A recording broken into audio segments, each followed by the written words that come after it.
आज आपण अक्षय तृतीया निमित्त आमरस कसा बनवायचा ते बघणार आहोत। अगदी सोपी, साधी आणि सरळ रेसिपी आहे। आमरस बनवणं फार काही कठीण नाहीये। आमरस बनवण्यासाठी इथे मी हापूस आंबे घेतलेले आहेत। हापूस आंब्याचा आमरस चवीला खूप उत्तम होतो, त्याचा रंगही खूप सुरेख येतो।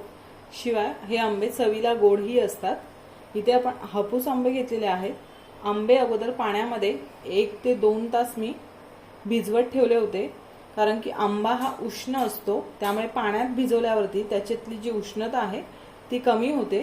त्यासाठी पाण्यामध्ये आपण भिजवत ठेवायचे आंबे। आमरस करण्यापूर्वी स्वच्छ धुवून निघतात आंबे। आमरस बनवण्यापूर्वी आपल्याला हात आपले स्वच्छ धुवून घ्यायचे आहेत। आमरस प्रत्येक जण असा वेगवेगळ्या पद्धतीने बनवतो। आज मी ज्या पद्धतीने आमरस बनवते ती पद्धत तुम्हाला दाखवते। इथे आंबा घ्यायचा आहे आपल्याला एक। याचं जे गोल आहे ते सर्वात प्रथम आपल्याला कट करायचं आहे। अशा पद्धतीने असं कापून घ्यायचं आहे आणि एक चमचा घ्यायचा आहे आपल्याला। तो जो गर आहे आंब्याचा तो पूर्णपणे असा चमचाने आपल्याला अशा पद्धतीने काढून घ्यायचा आहे। हे पहा, पूर्ण असा मस्त असा गर निघतो। आणि हे जे आपले सालं आहेत आंब्याची ते एका दुसऱ्या भांड्यात आपल्याला ठेवून द्यायची आहेत। त्याचं नंतर काय करायचे ते मी दाखवतेच तुम्हाला। पुन्हा अशा पद्धतीने दुसऱ्या बाजूने कट करायचे। पुन्हा चमच्याच्या साहाय्याने आपल्याला हे अशा पद्धतीने पूर्ण गर असा काढून घ्यायचा। चमच्याने असा पूर्ण गर मस्त असा निघतो। साइडचेही आपण साल काढून घेऊयात। हे असा हा सुरीने कापून जो गर आहे तो काढायचा आहे आपल्याला पूर्ण।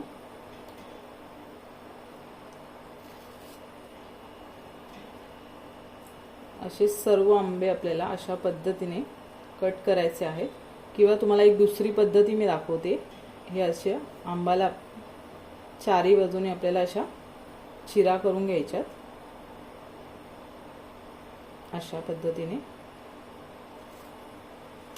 त्याची जी सालं आहेत ती अशी काढून घ्यायची आहेत।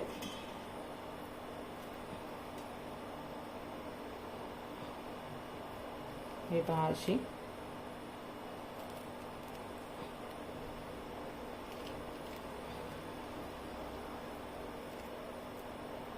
असं चिरा करून घेतल्या की सालं व्यवस्थित अशी निघतात। आणि मग आपल्याला सुरीच्या साहाय्याने हे असा गर पूर्ण असा काढून घ्यायचा आहे। हे पहा, हे अशा पद्धतीने तुम्ही आंब्याचा गर काढू शकता।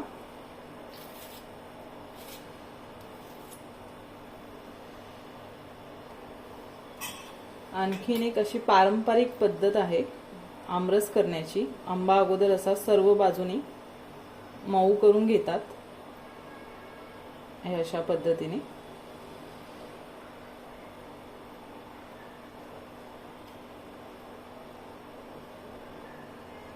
हा असा आंबा मी मऊ करून घेतलेला आहे। हा जो वरचा भाग आहे तो काढून घ्यायचा आहे आपल्याला। आणि आंबा असा पिळून घ्यायचा आहे। हे पहा, असा ही एक पारंपरिक पद्धत आहे।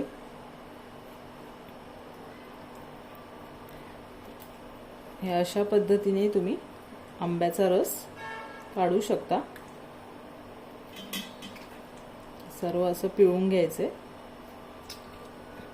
हे अशा तिन्ही पद्धती मी तुम्हाला इथे दाखवल्या आहेत। तुम्ही कुठल्याही पद्धतीने आमरस करू शकता, जे तुम्हाला सोपं पडेल, इझी जाईल त्या पद्धतीने।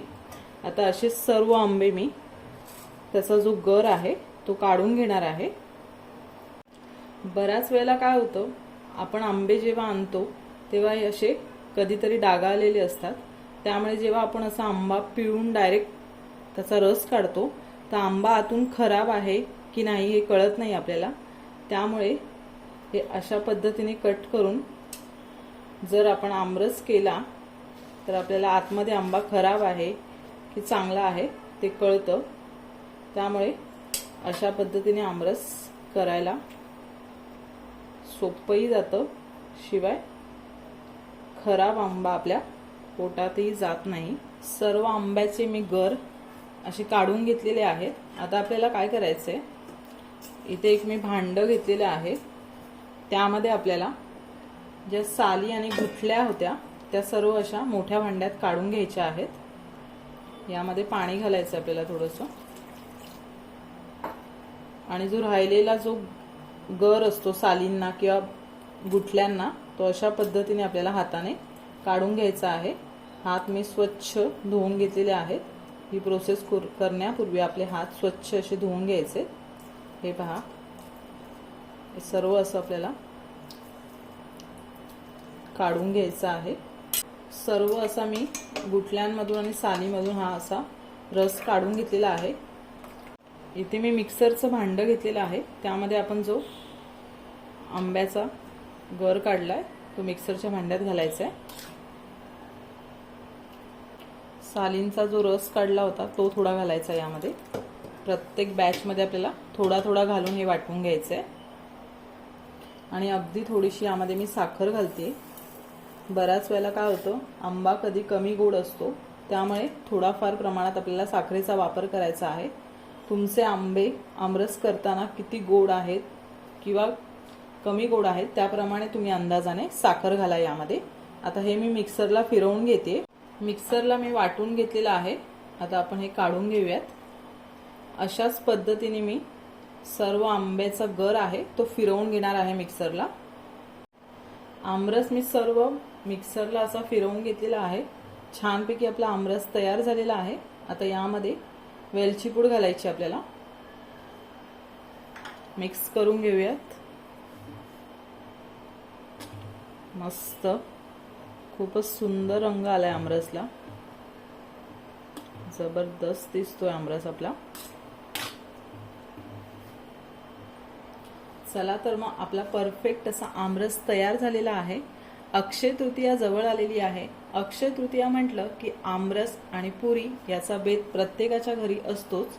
आपण आज पुरी दाखवली नाहीये, आमरस दाखवला आहे। अशा पद्धतीने तुम्ही नक्की एकदा आमरस ट्राय करा। तुमचा आमरस कसा झाला हे मला कमेंटमध्ये नक्की सांगा। तुमच्या प्रतिक्रिया काही असतील त्या मला कळवा। आणि व्हिडिओ रेसिपी आवडली असेल तर लाईक जरूर करा। चॅनलला सबस्क्राईब करायला विसरू नका। पुरीची रेसिपी मी नेक्स्ट व्हिडिओमध्ये तुम्हाला नक्कीच दाखवणार आहे। इतका वेळात वेळ काढून तुम्ही हा व्हिडिओ पाहिल्याबद्दल तुमचे खूप खूप धन्यवाद। आता मी पटकन आमरसवरती ताव मारणार आहे। भेटूया आपण अशाच पुढच्या एक नवीन रेसिपी सोबत। तोपर्यंत धन्यवाद।